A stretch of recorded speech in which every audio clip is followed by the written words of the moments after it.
আমি ব্যবসার উদ্দেশ্যে চট্টগ্রামে রওনা হই। এখান থেকে বিকাল 4টার দিকে আমি মসজিদটায় সন্ধ্যা 6টায় নামি। তো ওখান থেকে আমি বাসা যাই। বাসা যাওয়ার পরে আমি আবার চায়ের দোকানে আসি। চায়ের দোকানে চা খাওয়ার সময় আমাকে ওরা 8-10 জনে তুলে নিয়ে যায়। তুলে নেওয়া যাওয়ার পর ওদের অজ্ঞাত স্থানে আমাকে নিয়ে যায়। নিয়ে যাওয়ার পর রাত 11টা থেকে আমাকে 50 লাখ টাকা মুক্তিপণের জন্য আমাকে অতিরিক্ত শারীরিক নির্যাতন শুরু করে। ভোর 4টা পর্যন্ত আমাকে শারীরিক নির্যাতন করে।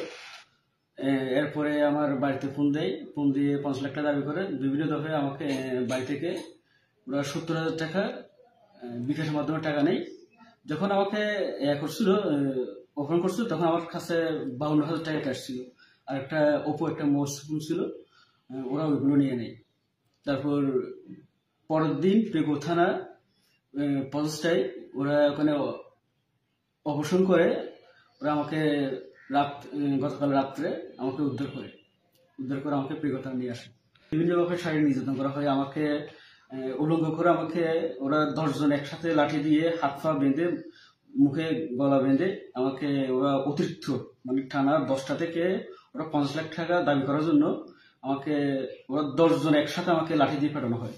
তারপর এরপর সকালে আমাকে ওরা বিভিন্ন ধরনের ওরা 4-5 জন ওরা মদ খায়।